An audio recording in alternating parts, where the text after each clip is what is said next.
Center. My name's Julia. I'm the Artistic Programs Manager at the Playwright Center, and we're very glad to have you here. Just a little bit of housekeeping before we get started. You'll be able to see and hear me and the participants, but we are not going to see or hear you. So wherever you're viewing this, whether that's on Facebook or on HowlRound's website or the Playwright Center's website, you don't have to worry about having a microphone or video or anything like that. If you have any questions or run into some problems, you can reach me at questions@pwcenter.org, or I'll also be keeping an eye on the comment section on Facebook if you're viewing the Facebook Live as well. So I'll try to address any questions there. And we are just about ready to get started. So I will turn things over to our producing artistic director, Jeremy Cohen, and we'll take it from there. Thanks so much. Thanks, Julia. Hi, everybody. I want to see all of you, and especially because we've been getting somewhere between like 500 and 700 people tuning in to these events. And so it would be so great to say hello to all 500 of you or more. Welcome to the Playwright Center. My name is Jeremy Cohen, and I am the producing artistic director here. I use he, him pronouns.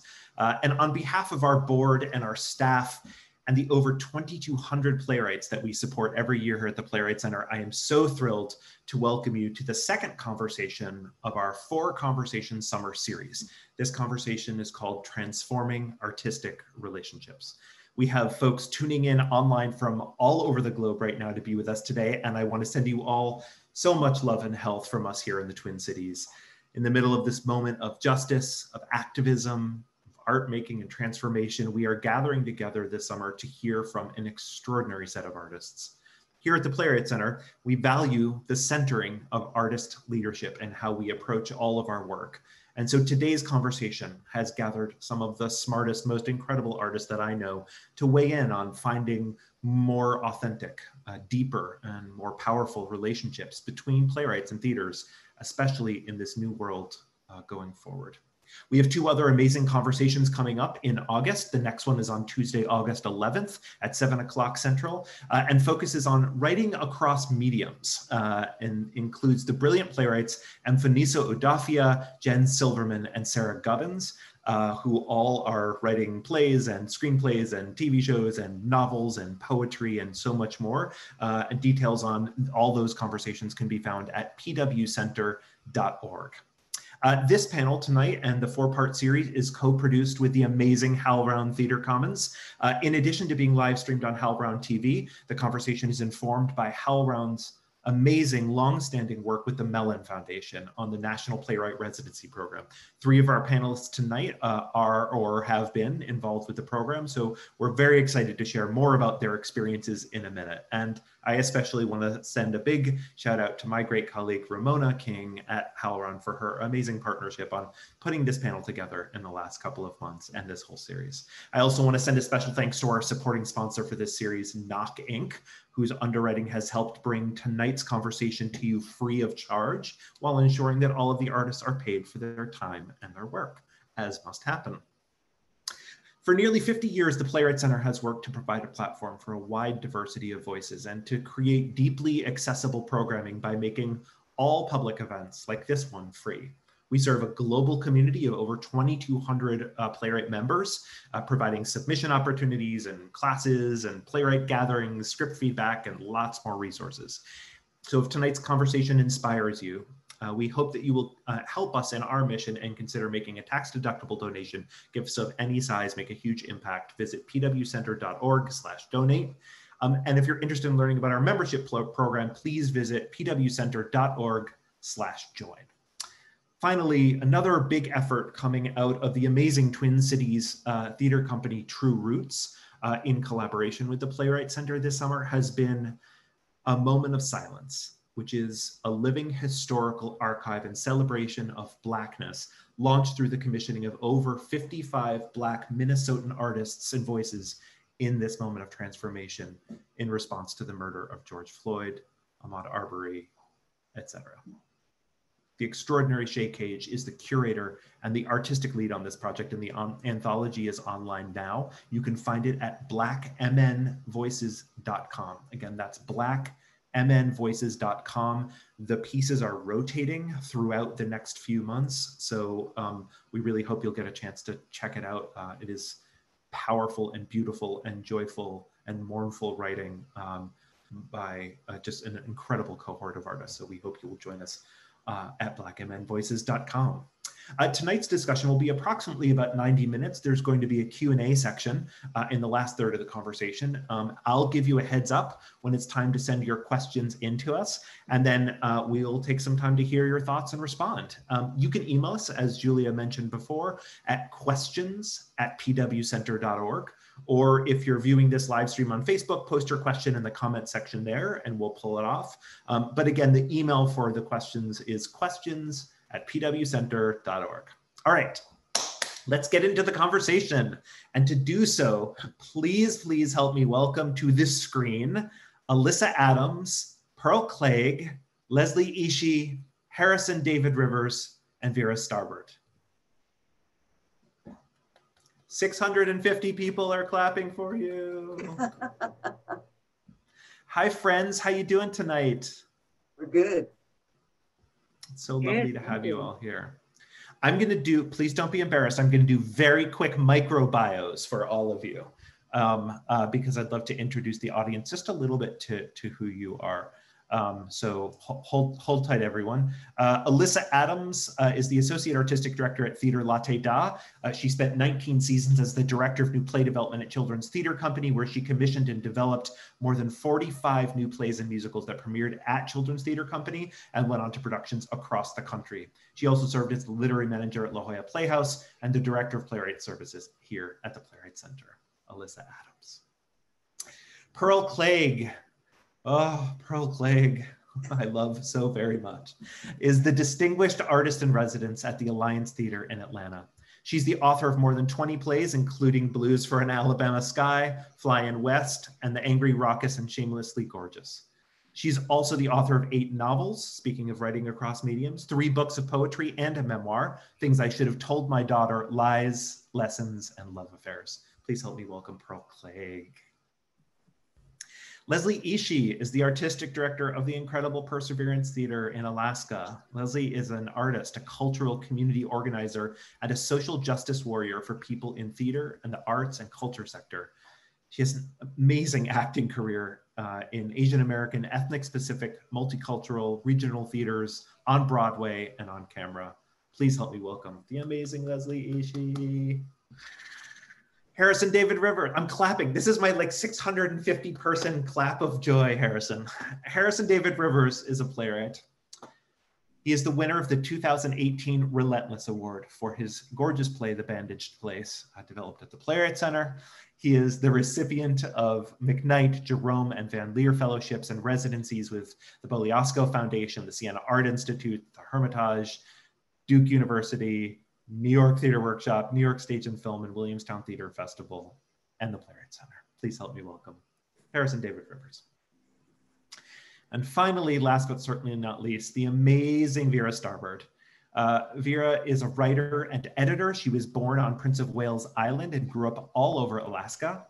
She is the playwright in residence at Perseverance Theater with Leslie through the Andrew W. Mellon National Playwriting Residency Program. She's the editor of First Alaskans magazine and writer for the PBS Kids Children's Program, Molly of Denali, which, by the way, recently won a Peabody Award.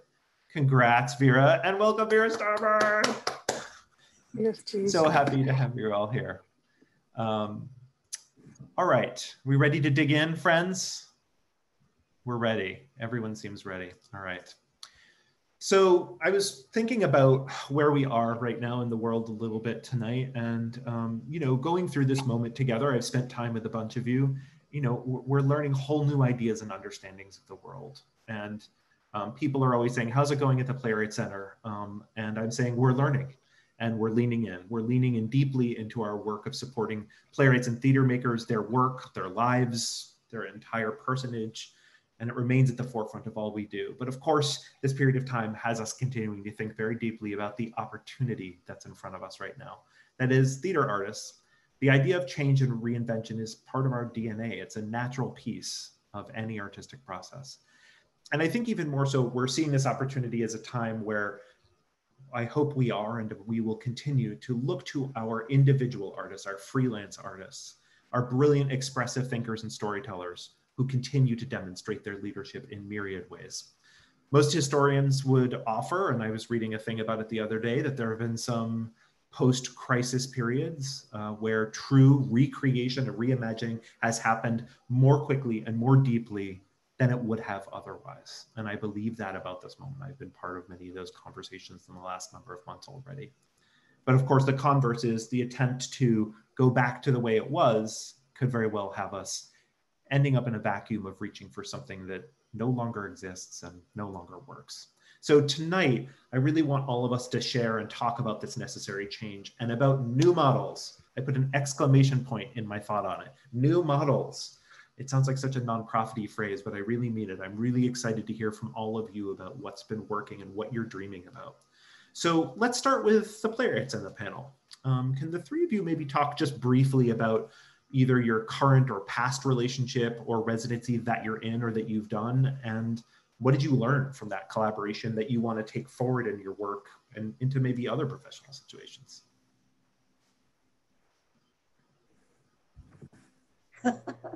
Pearl, can we start with you? Yeah. You're Pearl Clegg. Can we start with you? I was very fortunate to be one of the first of the cohorts of the Melon Grant, which I still think is such a progressive, wonderful idea to embed playwrights in an American theater, because playwrights tend to go in for rehearsal and we stay for the opening night and then we go. This idea of embedding playwrights in a theater so that you're there every day, so that you're there as a senior staff member, so that you can really be a part of the life of that theater, I think is such an important idea, and is so necessary, because a lot of this work that we do begins with a script written by a playwright, so that if you have a playwright around all the time talking about everything that goes on in that theater, I don't think it can help but be a good thing.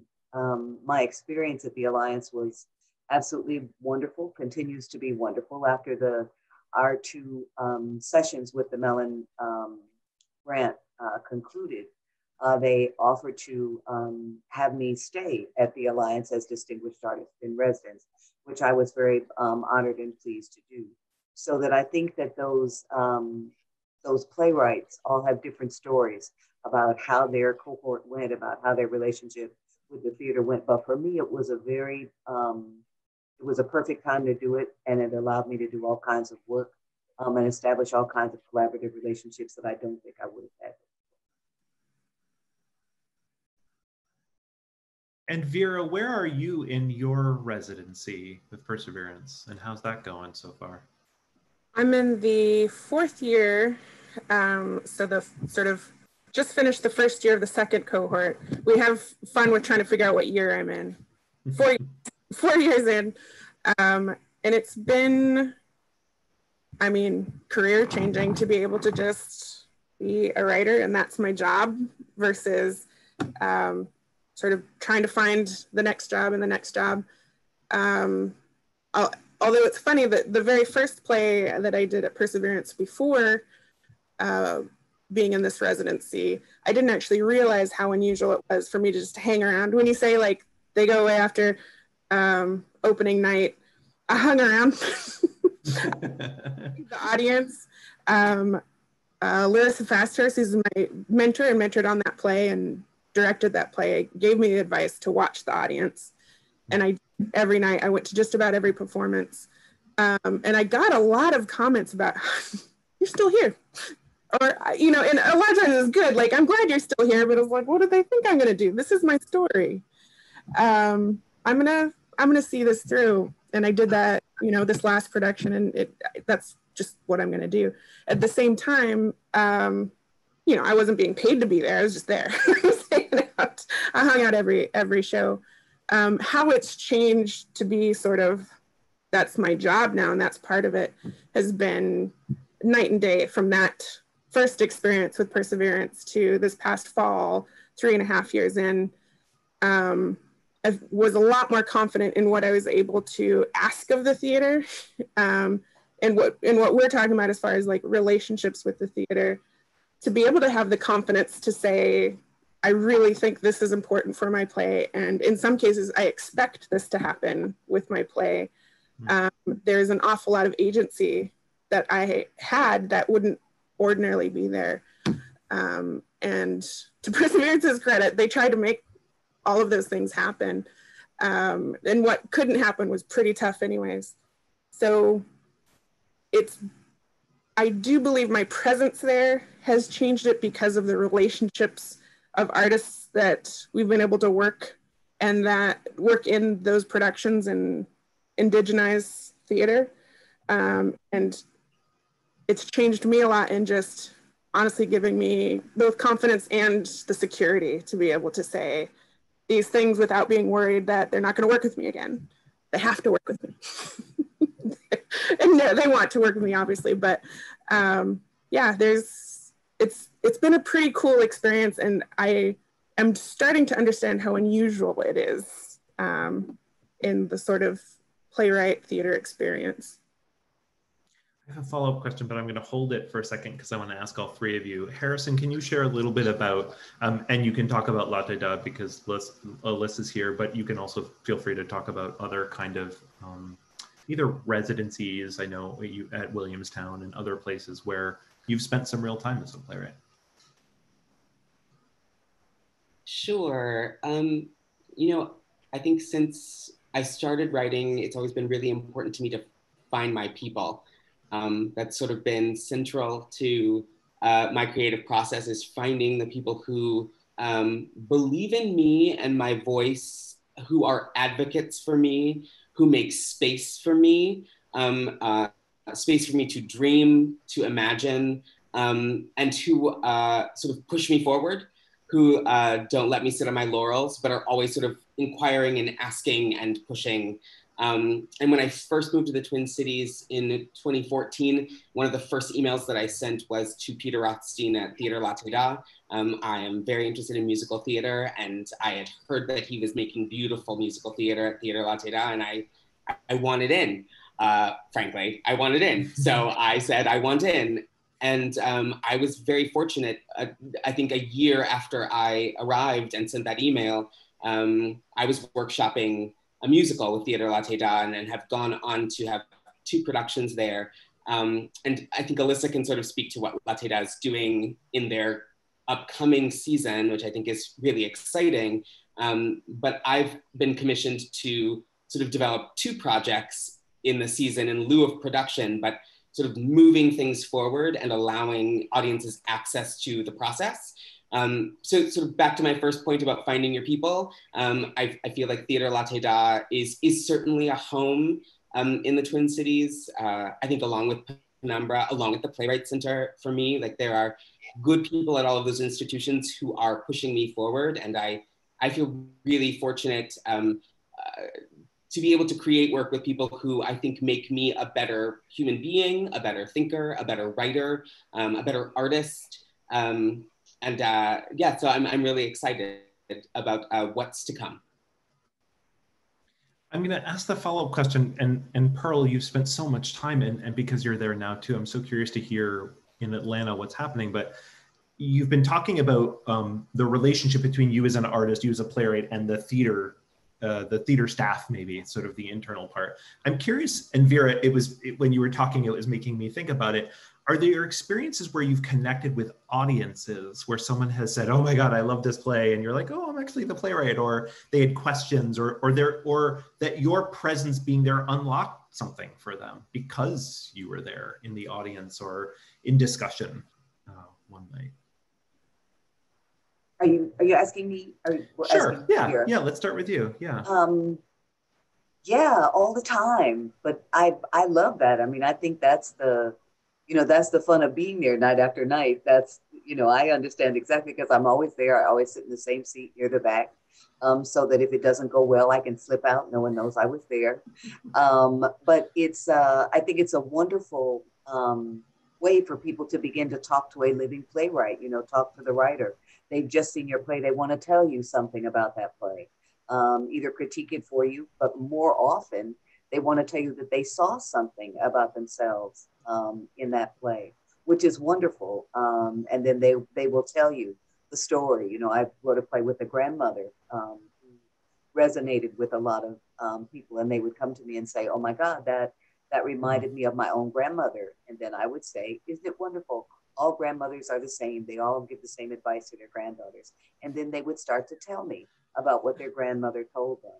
So that I think that the idea that people can't enjoy a story about someone who is not exactly like them is just a myth, and it's not true at all. I think if you know, if people find a story where they believe the other human beings are really human beings, they'll always be able to find something of themselves in that story. And I think people want that. I know that's what I want when I go to the theater. I want to find something where I can say, yes, I resonate with that as a human being. Not necessarily that every show has to be written by a Black woman, starring a Black woman, all of that. But what I want is something I can believe, something that is a real person grounded in a reality that I recognize. And then I'm good. I don't care what their specifics are, you know, convince me and then take me somewhere. And I grew up doing that, you know, where you learn to read other people's stories. And I think the problem comes in when people who have been privileged all their lives and have only read stories about themselves, written by themselves, for themselves, about themselves. It comes as a shock to realize that they can also find themselves in other people's stories. But usually it's a good shock. Like, wow, this is great. You know, all grandmothers are the same. And I think that's wonderful. Vera, I'm curious for you, what did it mean, or what was even the progression of you being in the audience in terms of you connecting with people, or just you being there, and what that meant about people feeling like, yeah, I can be in this space. This is my space too. Yeah, it was in a really different experience from that first play. Some of that first play, it was about, this is my story and I want to see it through. It was literally sort of this fictional biography of my experience when my childhood sexual abuse was discovered by my mother. And it was a really heavy story, and we had counselors there at every single performance to make sure, you know, if that brought stuff up for the audience, they were there. So there was part of that almost responsibility of feeling like I should be there. I do have training in adult survivors of childhood sexual abuse. I wanted to be there. And I think initially I was prepared for that. And honestly, I was prepared for some anger. The story is about how members of the family and the community really ostracized us. So I was really very nervous about what would happen from that play. And for being so afraid and being so nervous and apprehensive and wanting to sort of be there to justify it immediately, and I'm gonna get emotional just thinking about it, the just love that came out of the audience every single night. A lot of silence. There was a lot of just sort of quiet contemplation, which spoke very loudly to me. But an awful lot of gratitude, yes, which is nice when you're so nervous. But the most profound thing was they came out of it telling about their own stories. Almost nobody came out of there talking about my story. They all came out of that just spilling what they had never spoken before. And that was one of the most memorable things I'll ever experience, which is what drove me to kind of go again and again. And it said an awful lot about this very specific cultural family story I was telling, how universal it felt to them and spoke to their stories. To now sort of bringing it to the most recent production, to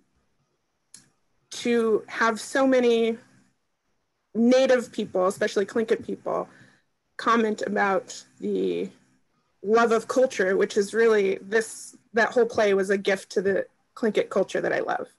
And I was wanting to see that. I was not expecting to see the primarily white audience come out and feel like they had experienced the culture, which was also a wonderful thing, and talk about it and ask me questions about it. So those are very different experiences. I didn't get a lot of questions. The first one, I got a lot of, here's my story. The second one, it was, tell me more.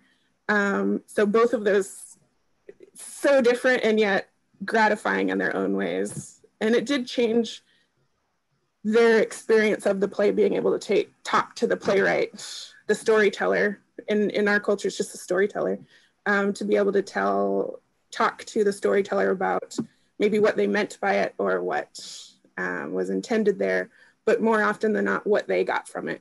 Almost always it was what they got from it, which I love to hear. It's amazing. It's that to embed an artist, to multiple artists at the center of your work really is, there's this unending well of possible conversation and experience and exchange, and those are the things that Leslie was, when Leslie got on the call early, we were saying, oh, we miss you, we just want to hug everyone, like, Pearl, we all want to hug everyone. But the other piece of that too is, I think there is this desire, obviously there's this desire for connection that, and an experience like that is so visceral and so somatic in a way in their own bodies, feels like, wow, to have the storyteller right there with them, that's everything. Alyssa and Leslie, I'm going to move to you for a sec, and ask kind of what's your experience been in terms of engaging with writers in either more of a residency way or a longer term engagement at theaters and in your process as well. Maybe Leslie, would you mind sharing first?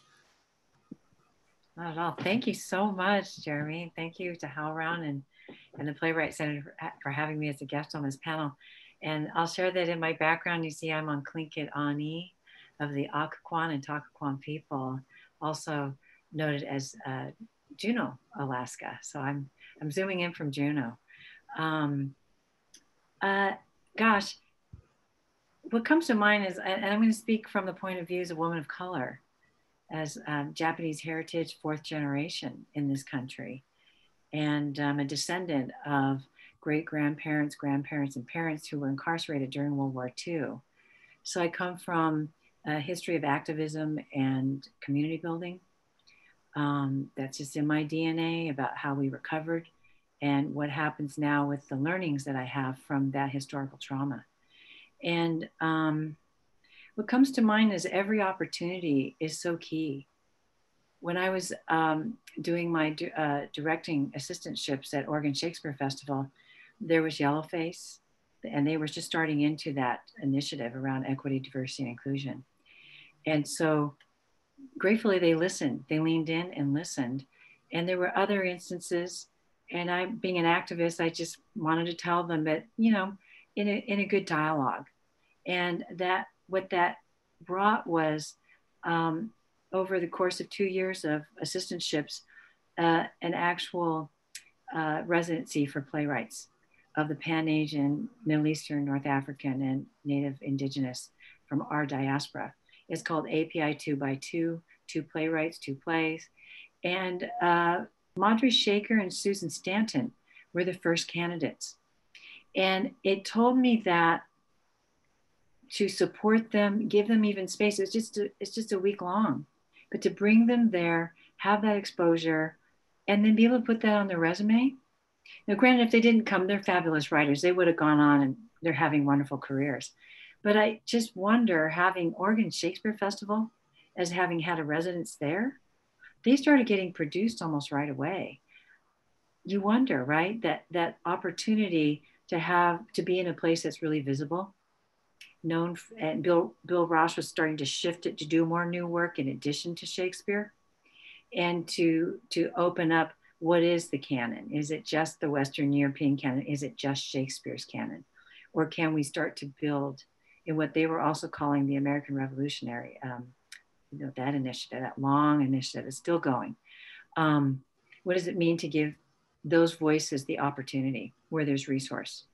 How can we share our resource? So that, to me, that championing of playwrights from my own community was everything. And then they have the great honor and fortune to be of service here in the artistic directorship at Perseverance Theater. I cannot imagine, and I'll get emotional. I can't imagine Vera not being here. First of all, she's another BIPOC human artist with me in this theater that's historically white, and as we shift that culture, and we're really working to do that, to what I call decolonize, indigenize, in order to liberate those spaces and to liberate, I believe in liberation for all. Her being with us on staff is critical. It could not be happening the way it is, as thoughtfully, as deeply, even as quickly. So that's been powerful. And I think she's been, her presence, who she is, and her writings have absolutely impacted this theater, who we are, and our ability even to persevere through these times now. Yeah. Thank you, Leslie. Mm-hmm. Yeah, put a brilliant artist at the center of your work, and there you go. Mm-hmm. And We also share power. So she's in many meetings. I want to make time for her to write. We're always like, you got to write, you got to write. But I feel like gone, and maybe again, I'm coming from my lens, my point of view. I think for me, gone are the days when an artistic director throws up a season that they slate, and supposedly they've, consulted with their staff or with other artists and community, but they often make the final decision. I don't make the final decision. It's a very collective decision. So gone are the days where you throw up a scene or a slate of plays for the season and make everybody else scramble to make meaning, find money for it, burn out trying to, market it and even produce it. We look at the slots. We look at, is that lining up well time-wise, timing through the months of that season. So, and I know that's maybe your next question, but yeah, Vera's in all those conversations with us. I couldn't imagine it without her. Yeah. Alyssa, you've worked in so many different theaters and so many different theater spaces, but always surrounded by playwrights. And I'm wondering kind of what have you experienced versus, as going back to what Pearl was talking about originally around sort of having those drop-in moments when you're on a production, or especially on a new play when everything is so, high octane, versus being able to really dig in and have a longer engagement and relationship. What have you learned? I've in the course of my career that has really been focused on, I think, bringing new work and playwrights into theaters. It's so lovely to hear that the Melon Playwright in Residence program continues to create these amazing relationships and laid the groundwork for ongoing things like Pearl's relationship with the Alliance. And I oversaw, I think, several rounds of Melon Playwright in Residence opportunities, and they were wonderful. I will say specifically to Latté's relationship with Harrison is that I think it's worth noting that it actually it's not funded by an outside residency. It's really a relationship that began and continues because of a real appreciation for Harrison and his work, and that Harrison has continued to make Minneapolis and St. Paul a home base. And the opportunity to sort of have that relationship grow, it's now at the point where Harrison will say, I have an idea for something, or here's the first draft of a new work. Does it feel like, something that Latté would be interested in? And we also have ideas that we will say, hey, we're thinking about this, and Harrison, would you like to get involved and be the writer on board? So it's the organicness of how that relationship has happened has felt really special. Thinking about Vera and Harrison and Pearl, when you guys were talking about your relationships of being in the space with audiences, I was thinking kind of from the producer side of that, it feels so often like audiences fall in love with actors, right? They have favorite actors that they want to come back and see. And of course, because those are the people that they get to see usually over time, in different roles, in different iterations, they get to learn different sides of that actor and establish a kind of sense of connection, and I think even kind of pride and ownership about how they've come to know that actor as an artist. And I have watched our audience, our board, the other actor, the other artists, like feel that way about Harrison. Like you see, oh, this is a musical that Harrison wrote, and then here's a beautiful love story that Harrison wrote, and then here's a historical project that Harrison's working on. And so to watch people kind of begin to have that sort of ongoing and multifaceted relationship with a playwright in the way that I think it most often happens with actors and audiences has been really extraordinary, and feels very, very much a part now of sort of who Latté is. I'm so, a question that I get asked a lot is, so like, what's so great about Playwrights? This is mostly from non-theater people. Theater people don't ask me, a person who runs a place called the Playwright Center, what's so great about Playwrights? But non-theater people are like, God, you've really just spent like 25 years just hanging out with them. They must be really like, I'd be like, well, tell me about a play you love. And they'll tell me a play. And I'll be like, right, so that happened because that person told that story, and that story came from their heart and their mind and their body and their lived experience, or some combination, and on and on. And so I really go back, I think, Vera, to you centering this idea of storytellers. It's actually kind of what we talk about more. We're having a lot of questioning about the word playwright even right now at a place called the Playwright Center, just because, you know, we are thinking constantly about what is more porous, what allows more people into space, and what are things that are perceptions that keep people out. So I think we're really looking at the constructs of all of that. But so let's talk about storytellers for a moment then.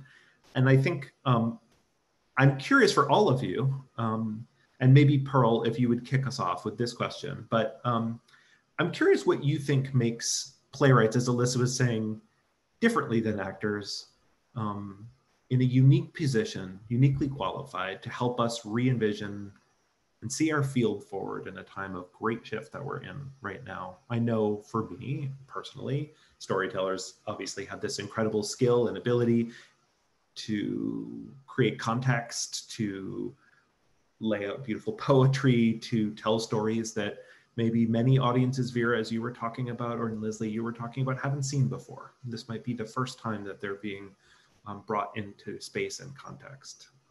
And I think we need those dreamers and philosophers and poets right now, my gosh, in this world, my gosh, more than ever.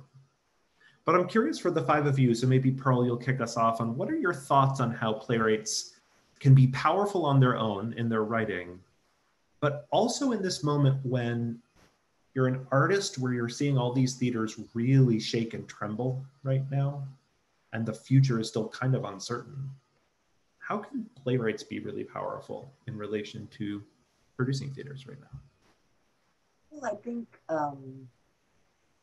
you know, I think that a playwright is always dealing with ideas. You know, what is this world I'm writing about? What is my idea about the world and about how I think people should get along with each other in the world?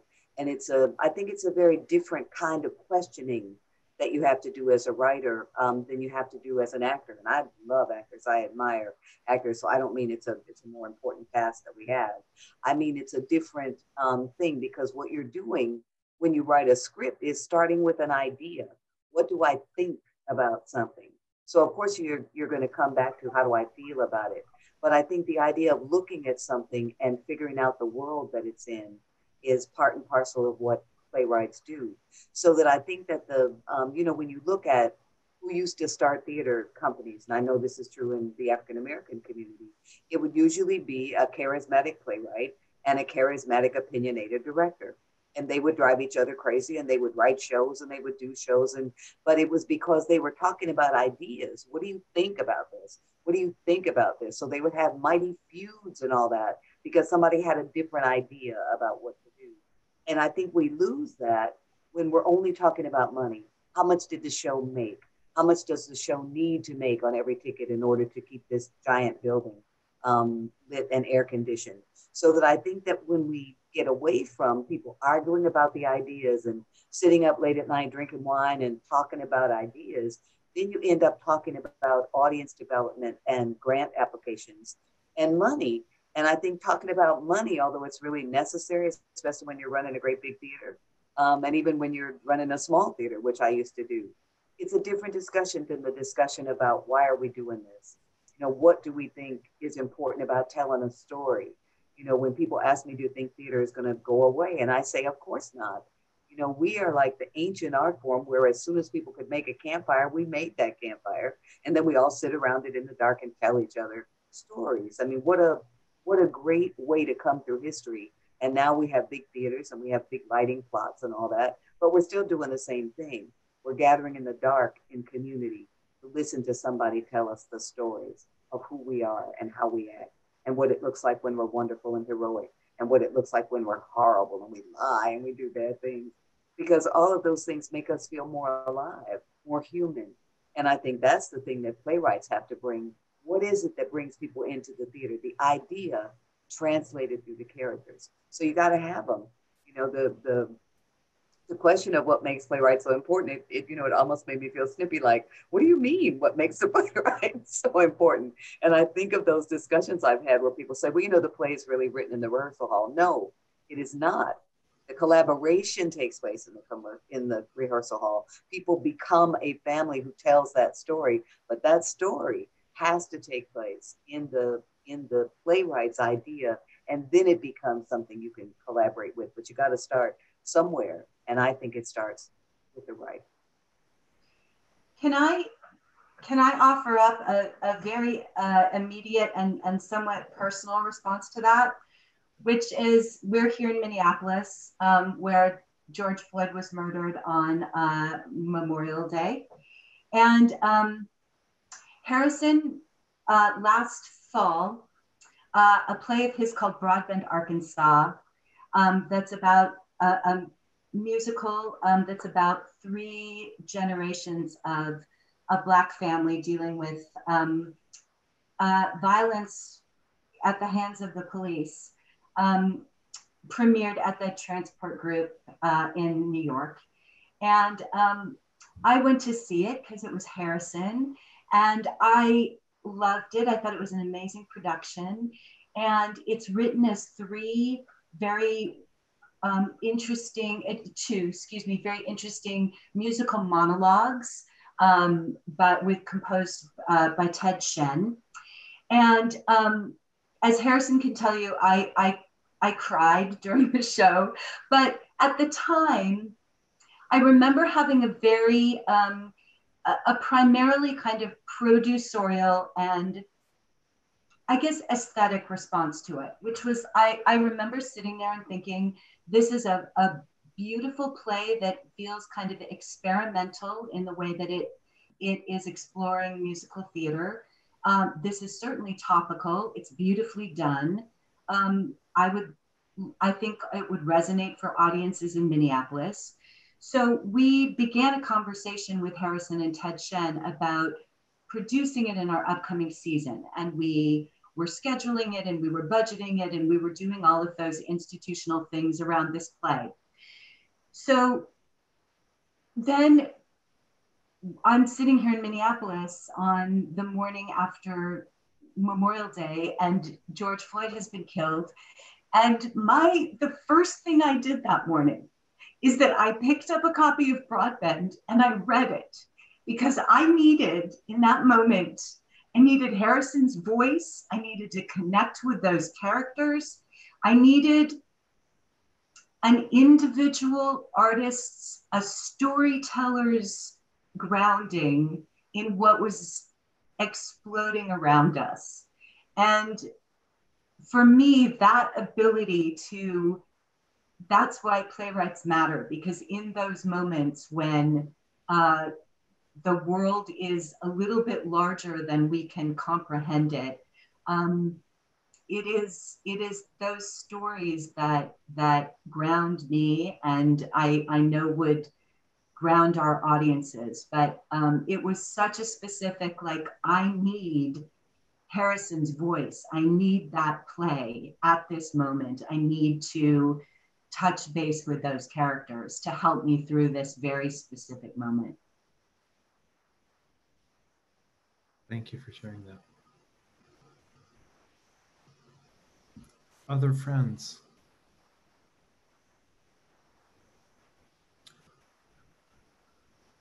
Well, Leslie, you shared a little bit about Vera, but Vera, I'm curious maybe to hear the reverse from you. It's been great hearing both your experience, but also Leslie, you saying this is what it means to me. It's invaluable. I can't imagine being in this position in this collective at that theater right now without Vera's voice and experience in the middle of it. What's that been like for you, Vera? Like, what do you feel like you've been? I know how it's changed you writing wise because you were sharing it, but I'm curious. You artist, Vera, you whole person, you lived experience, Vera. How has that shifted you? I think of, and actually even with what Pearl was saying and Leslie was saying, what's interesting about specifically the Tlingit culture, all Alaska Native, most Alaska Native cultures have sort of released their values and this kind of these list of values. What's funny is with most of it starts with like respect or compassion. The very first thing that is on the Tlingit list is responsibility to clan. And then you go to obedience to protocol. I mean, it's a very, it's pretty strict. Like, there's an interesting level of responsibility there. And that's honestly what I first think of, whether it's to the theater and that responsibility to represent the theater well, as I represent my clan well, as I represent Tlingits well. I go through a lot of like EDI and racial equity trainings and these kind of, they emphasize not to feel the need to represent all Native people or all people of color. And that is true. You should not expect anyone to represent everybody, but we're very trained to do that. Like, that is a pretty core part of the Tlingit culture to represent who you're speaking for, who you work for, who you were taught by. I was very young when my grandma told me, "You're the only Tlingit person anyone's ever met. Act like it." That is such a core part of who I am in representing my art. It's not my art, it's my clan's art, because I'm speaking for all of them. It's Tlingit art now, it's Alaska Native art. This might be the only experience anyone ever has with Tlingit art. Take it seriously. And there's that sense of responsibility with the theater. It's sometimes a heavy responsibility or an exhausting responsibility, which is why it's great when there are more Alaska Native staff, or Alaska Native people there, Tlingit people there. And I think with what's currently going on, both with the theater, but also just as an artist, as a person, I feel that responsibility. One of my first sort of things out of the gate, I've been doing these 10-minute short plays with Stream On. And before George Floyd, I was sort of booked for the Juneteenth date. And I was like, oh, okay, no pressure. And really thought about even saying, like, I don't know if this is appropriate for, in this moment of all times, to be taking that spot, but really feel the responsibility of examining my own feelings in that art has always been the strength I see with audience connecting with it when I sort of go super specific.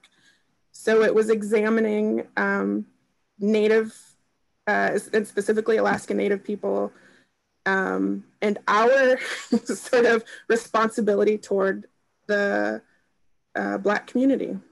And that was sort of responsibility I felt to put out there. You didn't see a lot of it, certainly from Alaska Native people, not because we weren't doing it, because we're just a very small community in a very big world. So it was responsibility just sort of keeps coming on and on again. And that's what I feel toward the theater. Today, it was interesting, we're talking about this. just today we're going over whether we even have my play at a certain time, and whether that's the responsible thing to do for a Native play, not for my art, but for a Native play at this time. Do we have the budget to do that service? Will it look bad for Native people if this is not done well? And that sucks, honestly, that has to be part of the discussion, but I take that very seriously. It is part of the discussion. It should be, until that's not true anymore. Thanks, Vera. I'm going to just pause this for one quick second. Folks who are tuning in and watching, this would be a great time to start getting your questions in, and we're already starting to get some questions in, which is awesome. Again, you can type it into the comments on Facebook on the live stream if that's how you're watching it, or if you want to email your questions, you can email them to questions@pwcenter, like playwrightcenter.org. questions@pwcenter.org, and then we'll start queuing them up as is happening already. Leslie and Harrison, I just want to make sure you all get a chance to chime in as well on this question.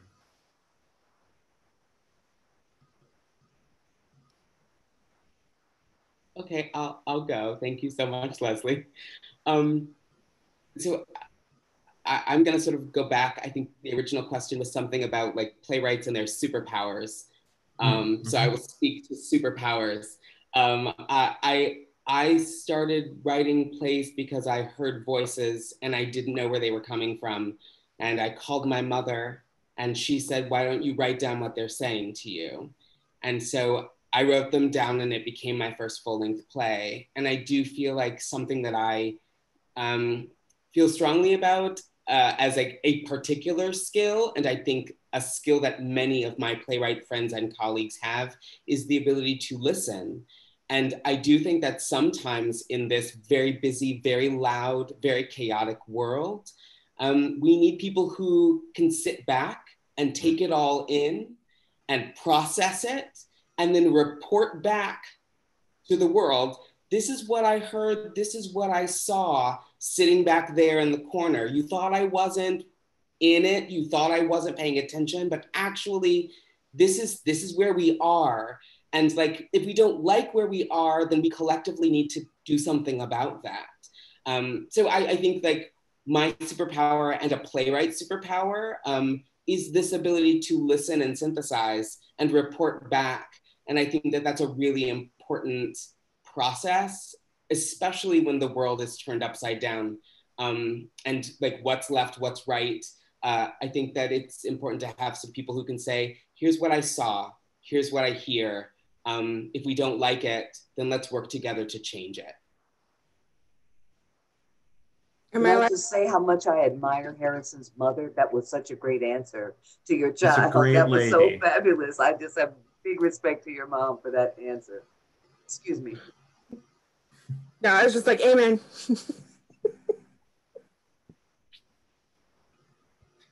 Leslie, what are your thoughts? And remind me questions that why we love playwrights and I think how in this moment, you know, how are you finding it? We've heard from you a little bit about why it's so critical to have Vera sort of there and what her voice and thoughts have meant. But I guess just a little bit about, you know, what is unique? Yes, as Harrison said, what's the superpower that you've seen? And it doesn't even have to be a perseverance. It can be in any of the places you've worked. You know. Such a good question. It seems like a simple question or simple answer, but it is multifaceted for me. Well, I have to say, first of all, I'm so grateful to Melon for renewing Vera's, you know, her residency, because that supported her to be in this new chapter with us at Perseverance, where I get the opportunity to actually experience her being on staff and being with us. Like you said, it's not an episodic, just come in, be in some rehearsals, and then hopefully show up at, you know, we can bring you for opening and then you're gone. But what I love, and I think the superpower is, and maybe this is from my own research too, from listening to Japanese American psychologists that are deeply invested and spent their careers as like around historical trauma for our people. And one of the things that really occurred to me was I heard Satsuki Ina, a leading psychologist in the Japanese community, talk about DNA. Now we know so much more about DNA, but hooked to that is DNA messaging. So messages come from, you know, all the way through your lineage. And so now I'm starting to have this new sort of look at it that I think playwrights, storytellers, as you were saying, opening that up, storytellers from all the different ways we tell stories, cultural traditions, you know, how we tell stories can be through movement, spoken, music, dance. It can be many, many ways we tell stories and any combination. I really believe they share the DNA messaging in their stories, and therefore we're getting the wisdom of our ancestors. And it could be through the dysfunction that we still have to heal from, the internalized whatever, you know, but it also could be the wisdom of don't do that again. You know, we know that didn't work for our survival. So I really believe it's really, that really shifted, healing my own historical trauma, shifted how I look at storytelling and where and how those storytellers channel, you know, even process their own healing, process their own lived experience, and where all the influences come from. But I really think there's something in there about how that DNA messaging is influencing and informing the wisdom that comes from those stories. And that's been profound because I really feel Vera does that. She's even just mentioned how she honors her ancestors and the values, but I feel that in Vera, and the way that playwrights help us, like someone mentioned how we experience their culture, or the culture of the storytelling they're sharing with us, and how we actually create the environment for that to come through. I do feel that experiencing the culture, and I think this is becoming, I haven't really talked to you yet, but I've been musing on it though. I really think that's becoming a strong feature of your work. People go away feeling that they experience the Tlingit culture and the way she's figuring out how to engage an audience. So they're not passive. They actually feel like they're a part of a ceremony or a part of what's actually happening. And I wonder if that is informed by the DNA of your ancestors and how you so generously share wisdom. And I would say too that, especially again, coming from my own diaspora, I do think there's something about the fact that what's a superpower for storytellers is they're making sure, whether conscious or unconscious, that we prevent erasure, or they're helping us recover from erasure. So those stories that come through are critical because they help us actually learn the real. What Yuri Kochiyama, one of my mentors in activism who worked with Malcolm X, he said, be a bridge builder. So the storytellers are the bridge builders. They're helping us remember and know that, and she used to say, learn the true history. So I believe the storytellers are helping us learn our true history, you know. So that's, I think, a real superpower. Those are real important superpowers that they bring. And even more so as we get more inclusive and equitable, that is going to be allowed the space for that to happen. It needs to happen. It's justice for it to happen, but it also means for going forward, look at COVID and what the uprisings are bringing. We need that to happen. It's our mandate now to make sure it happens. Yeah. It's beautiful. Mm-hmm. Thank you. I'm not synthesized, but I am hearing all of that, and that was exactly why I asked the question. Is I'm curious about, you know, as we're in this moment where theaters are closed, or the buildings are closed, what can we be doing? What can we be working on to get to these exact kinds of actions? How can we get back to Pearl's stories, or Pearl leading a discussion, or Pearl or Vera sitting with folks and saying something's not right about this and I want to take some time and think on it and walk on it and come back and bring that to the group? Or, you know, how Harrison goes from one space to another and brings with him hard work and joy and the rigorous questions of his mom. I think it's really, really, really incredibly unique, and I think we've always needed it. And we really, I'm part of a series of conversations and discussions right now that are very much about reinvention, that are very much like, it is amazing to me for all of the years that I've watched same, or same, let's just call it same. It's obviously kind of the same, even if it's not really the same. Same. I'm just watching things fall like that right now. And I'm sad and grieving for the loss that is real loss. And I'm also, I'm really hopeful. I'm really hopeful that the Pearls and Veras and Harrisons of the world, that the Alysas and Leslies of the world are going to be the people whose voice are going to carry us forward. I'm going to go to our first question. This is coming in from Abraham. Hi, Abraham.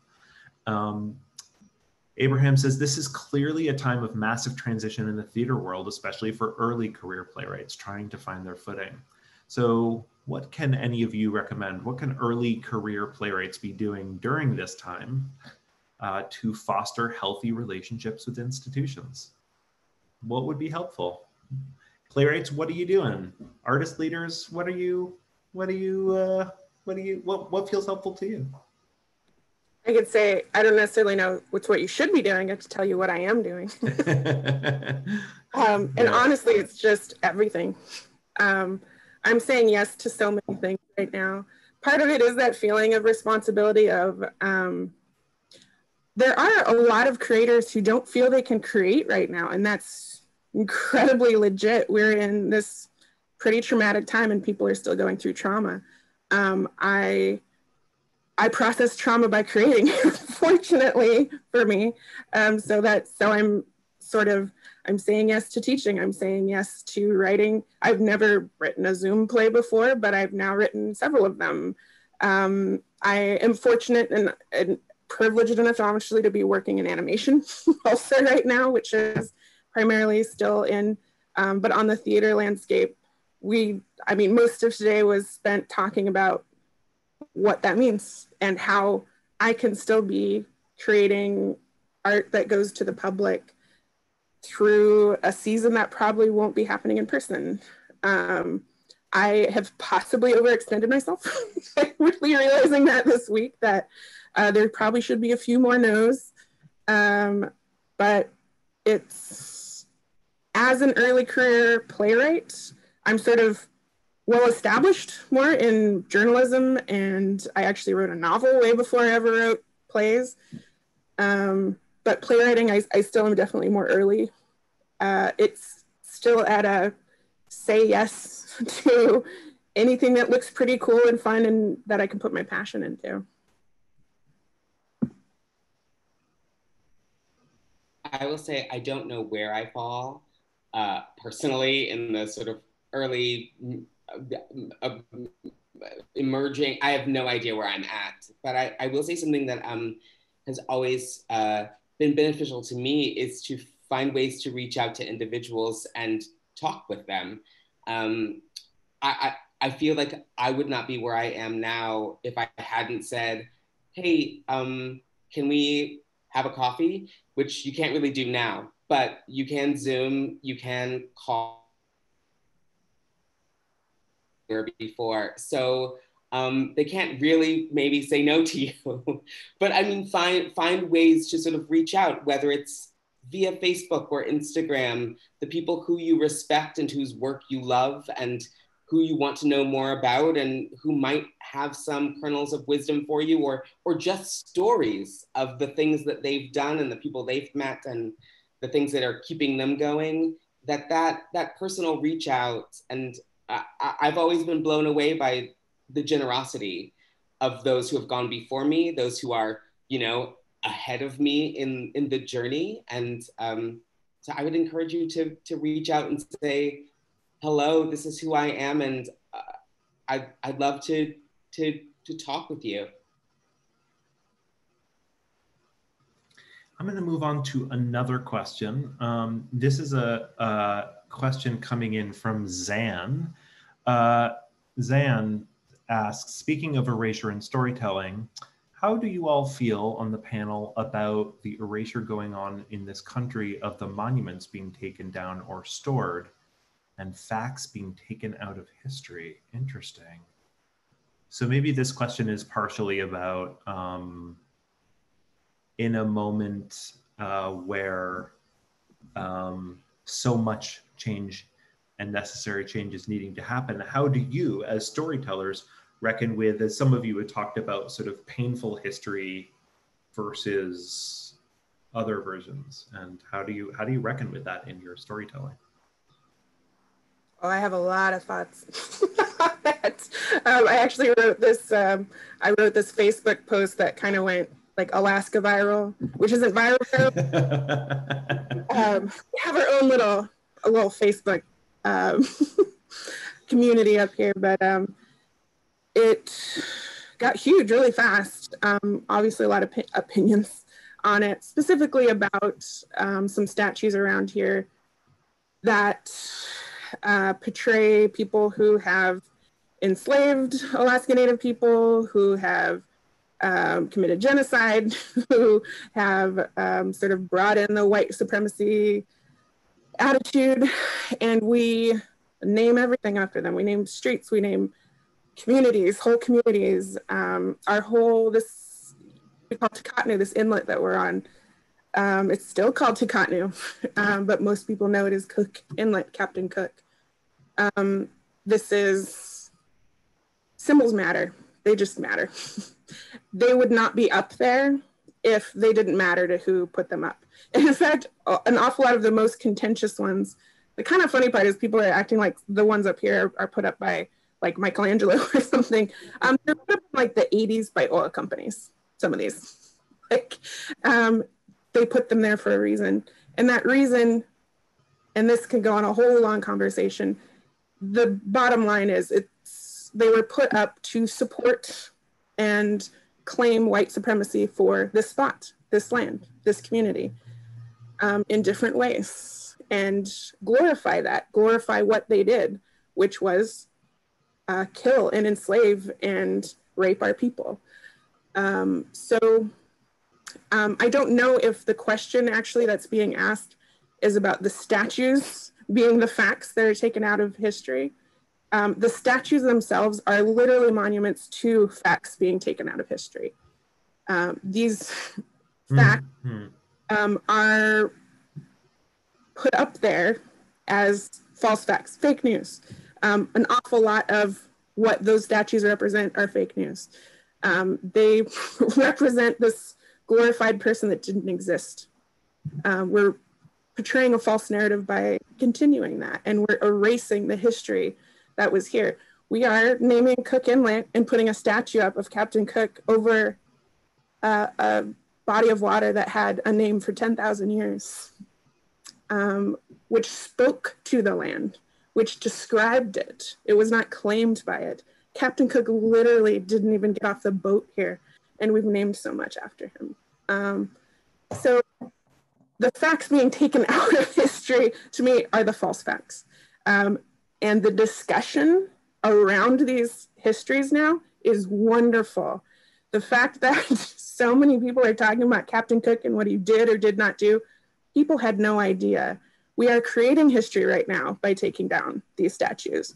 We are creating history and informing that history and educating on that history much more than sort of sticking a statue up there to claim this land. So I will now step back. Go see my Facebook post for. I wanted in that Facebook group. I wanted the group. Yeah. They won't let me in. That's all right. Thank you. Erasing the erasure. I love that. I love that.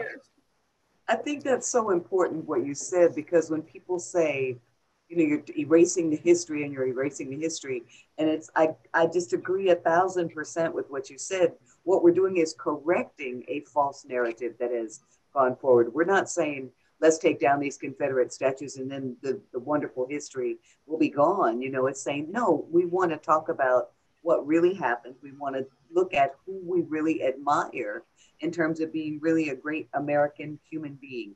Who do we really admire? But I think that's so important to always say, we're not erasing anything. What we're doing is bringing forward the real history of what happened. And it's so present I mean, I live in Georgia. Every morning I walk my dog in a park that was a big Confederate battle site. And this is an all Black neighborhood. So we're walking there and it talks about, you know, how they took some of the people held in bondage and made them help create the battlements and all of that. So the history is very present, but it has to be told in the correct way. And you can't say, no, we can't talk about that part of who Jefferson was. No, we have to act like that was a wonderful love affair with Sally Hemings, you know, because it makes it easier for us to admire him. And it's like, no, we have to tell the truth. I think that's the whole idea, is that we always have to tell the truth. And shaping the narrative one way or the other is wrong, because what we're trying to get to is the truth. What actually happened? Who did what? Who said what? And what was the outcome of all that? But you got to start with the truth, not the shading of that narrative to make your group look better. Sometimes our groups look horrible. So then that has to be part of the story that we tell.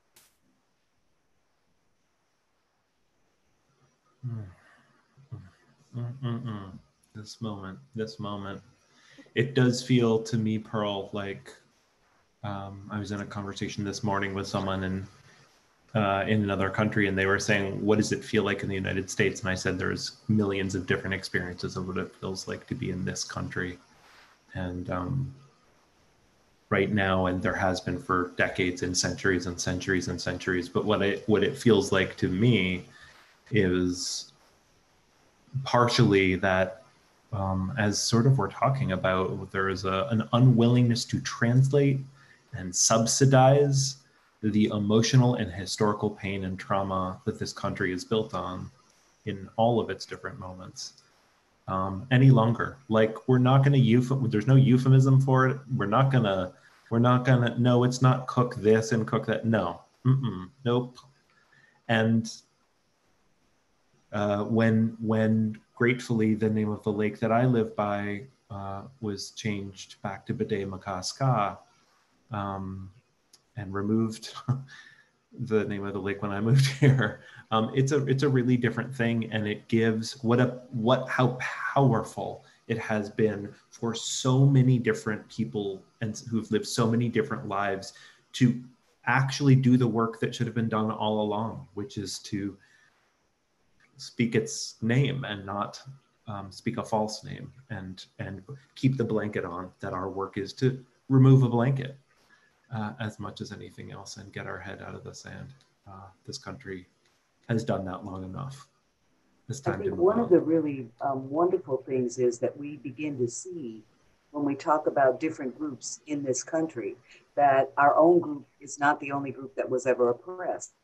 You know, that we have to talk about, there were so many different kinds of people oppressed during the history of our country for so many different reasons. But once we all start hearing the stories, we can realize that all of our stories about oppression are part of what makes this narrative, and who was oppressing who named that monument, who took that land, who held those people in bondage, and why.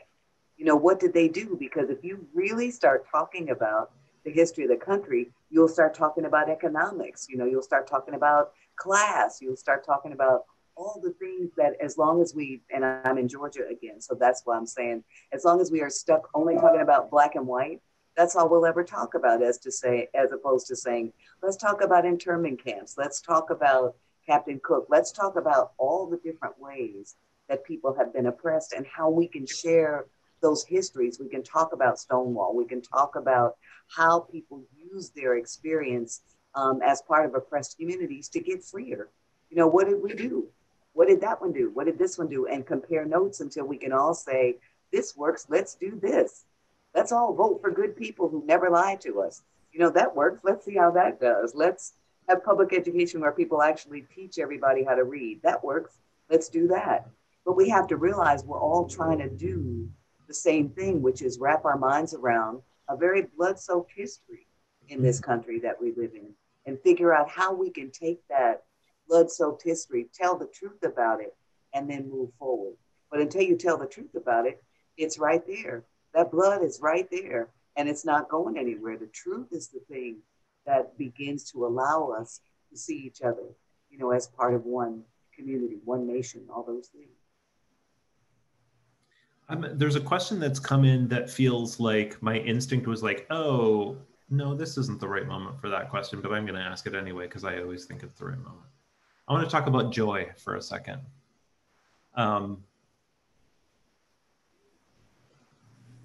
How are you, we talked about, I think Vera, you know, others were talking about it's hard to think about how to create right now.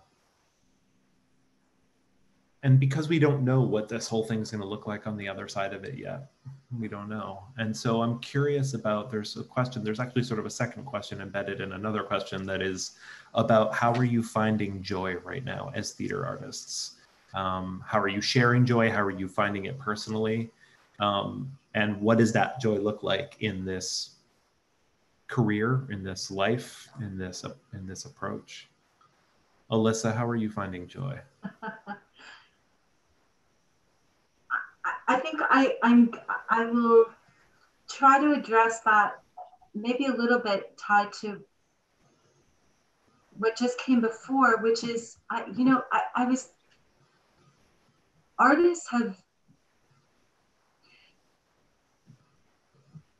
artists and maybe writers in particular, not just in theater, but in all mediums, like that is what artists have done through time, right? Is to uncover the hidden histories and narratives and present them and dig for that truth. It's not, so it's interesting because in some ways, and I don't want this to sound naive because it's livelihoods and it's rent and it's purpose and communication and all of those things that I think everybody are the very real things that people are struggling with when theater is shut down. But I think for me, the joy has not completely gone away because I get to live in a space with artists who have always done that work and continue to do that work. And so I think there's a continuity for those of us who get to be around artists, that storytelling has always been done and is continuing to be done. And I think won't stop being done. So I guess that has kept joy for me, is being able to, continue to talk and read and dream with artists. Others, joy, or inspiration, or hope, or? I think growing up in an activist family, one of the things that my parents used to always say is that you have to find joy in the struggle, because we're going to be involved in the struggle. We're going to be involved in freedom struggle from now until we're free. And we don't know if that's going to be in our lifetime or when, but we have to find joy in the very act of struggle, because that act is seeking the truth, standing up, learning how to be free, getting other people together, so that there is a great joy in claiming your own humanity, claiming the fullness of who you are and who you can be. And I think that at moments like this, when there are so many forces arrayed against people who are trying to tell the truth, who are trying to keep back that truth and keep back that growing sense of community and righteous anger about things, I think at that moment, there is a real exhilaration in saying, I'm going to be part of that. I'm going to march if I got good knees and I can still march. I'm going to write if I can still do that. I'm going to do theater in people's driveways. I mean, I'm a 60s child. So we used to do theater anywhere. We used to drive people crazy. You know, you drive up a bunch of kids in front of a pool room because we were going to bring the revolution to the pool room. And they were like, we are trying to gamble and drink some beer. Would you please leave this area? But we were excited. We were trying to do it. We were trying to make it work. And I think that's the thing, is it's not that in moments of great struggle, joy goes away. In moments of great struggle, You rise to that. You feel more joyful. You have great love affairs. You march with people you've never seen and feel like you knew them for your whole life. So that it's not like, you know, now I'm sad because the struggle is so intense. It's like, great. I want this. I want this moment of transition in American history. I want us to stand up and say, there will be no fascists marching in this town. There will be no police brutality like that in this town, in this country, in this city. I want that. And that's where the joy is. How do you find something to write at a moment when you're balancing the horror of what we see with the joy of knowing that on the other side of that, there's going to be something wonderful. There's going to be all of us figuring out how to work together. And it'll be lovely and great and confusing and messy, and it will feel so good. So I don't get depressed. I'm like, okay, now we got 400 people marching down the street. Tomorrow we're going to have 600 marching down the street. Let's go push over City Hall. You know, let's claim a park and live in it. Let's do something together. And it's not sad. It's exhilarating and wonderful. And I'm happy to be alive today. I have to say that what gives me joy is, and thank you, Julie, for bringing my attention to it, Aaron Tripp, Allison Hicks, Mina and Dipankar from Pangea World Theater. These friends are on the chat right now. They give me such joy. They are in the revolution with me, with Vera, with each of you, Harrison, Pearl, Alyssa, and Jeremy. I know you know them. It's finding colleagues that are willing to risk dismantling what does not give everyone liberation. It's standing, I know that sounds ableist, but standing side by side with them in the struggle to actually do what I call the most rewarding work you'll ever do in your career, which is that equity, diversity, and inclusion access work, which is anti-racist, anti-oppression, which is decolonizing to indigenize, because you'll reclaim your own humanity. We don't realize how much has been stolen from us, our own humanity, from these oppressive, long now time white supremacist, capitalistic, colonial patterns. They have stolen our humanity from us. And you may get a little privilege from it that just kind of puts gaps in our thinking, puts it off a little bit, but you're really suffering under the lack of your own humanity. So to be in the fight and the struggle with comrades that have truly stood by each other and advocated for each other due to tremendous marginalization, that's joy for me when we move the needle forward together and we actually reclaim our humanity together. That, and you get that glimpse of what full liberation is. That's joy for me. That's purpose. It's cause. It's everything. Yeah. Mm-hmm. It gets me up every morning and keeps me up late at night. Yeah, I'm so glad both Pearl and Leslie went first, because I was like, how do I even word this? What they're saying. I think that sense of you can cry and laugh in the same conversation. You can grieve something at the same time you're celebrating what's coming.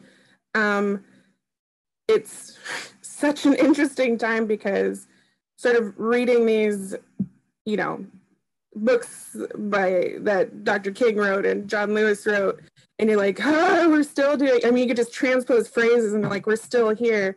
At the same time, so many more people agree that what they're fighting for is right. Yes, we still have so many people that are agreeing, I guess, on the other side, that are sort of championing oppression. And I think what I'm able to see right now in two sort of communities, which is the elders, I think probably why I was having a hard time describing why I was so emotional about watching Representative Lewis's funeral and going, and I didn't know him, you know, but we knew him. We knew his work. And what I was finally able to figure out was that he was able to live to see so much progress on what he's worked for. And in that same vein, the elders, the Native elders in our communities that have fought so hard, they're able to see so much progress. And a lot of them are like, right now, we've been seeing worse. we've had, this is no big deal. You don't even know. And for them to be able to see like, oh, we got this because we've seen it, and to have them say, wow, how far we've come. An episode of Molly of Denali that my grandmother commented on, because it was literally just about how far we've come. And then the other community being the children. I just came off of 2 weeks of an entirely Native theater camp, Tlingit for the most part. And we produced 25 new, cutest, most adorable Native written plays ever. And to see how much more confident that they are in their culture, in these things that were literally illegal in my father's time, they are proudly proclaiming and correcting us on. Oh my goodness, when you've been corrected by this little Tlingit child on a language, culture, how one, bust the ego a little bit, but two, then you're just so proud of, like, wow, this is amazing, and how much this makes me think about where we're going. So those are a whole bunch of things I find joy in right now. Harrison, bring us home. Wrap us up. No pressure. So everyone went so deep. I mean, just, that was beautiful. I was gonna say, I made a mix on Spotify, and it includes Nina, Gladys, Aretha, Dinah, and I listen to that every day. And that right now is not just giving me joy, which it is giving me joy, but it's also giving me life. So that's all I will say, is I've got a bomb playlist on Spotify. Joy. Harrison David Rivers, ladies and gentlemen. Gladys and Aretha. Talk about people who are actually telling the truth. There you go. There's the actual truth. We don't need statues. I think I just want to hold a little space that for this idea that, you know, tonight and these conversations are not so much about coming up with the solution. There's obviously no such thing, also a fallacy and mythology that there's a right way to do anything. That's what got us into the trouble in the first place, I think, with so many things. Or that Zoom is the answer, or that that's our path forward in theater. I also really do, I know we're talking about these bigger ideas, and I really do want to hold some space for the individual artists and the theater practitioners and those who are working at theaters who are going through what they're going through in the last number of months. There's not enough heart space for those folks who are our community and will be still, and we will figure this out together. But at the same time, I am really hearing increasingly more arts leadership discussions, not just in theater specifically, but talk about putting the values and the vision of these organizations at the center of it. And I just can't think of a way, I think as we've heard tonight so beautifully from all of you, of a better way to do that than, you know, hire a playwright. I was on a panel the other day and someone was struggling with something and they were like, I don't know what to do. How will we actually have a little bit of money, but I don't know how to solve X problem. And I was like, hire a playwright. It literally is my answer to everything. Oh, that didn't work out. Yeah, I mean, you could hire a playwright. So my feeling is surely there's like $3,500 somewhere that someone has, and let them speak, ask them to come, pay them for their labor and their work and their time and their experience, pay them to come in and have conversations with you, with a board, with a marketing staff, but less, you know, cynically than just the infrastructure of all of that, with all the people. Let these beautiful storytellers be at the center of all we do. May that please be a hallmark of the time ahead of us, where we are leading with our heart and our spirit, and the spirit of John Lewis and so many others as we go forward into the world.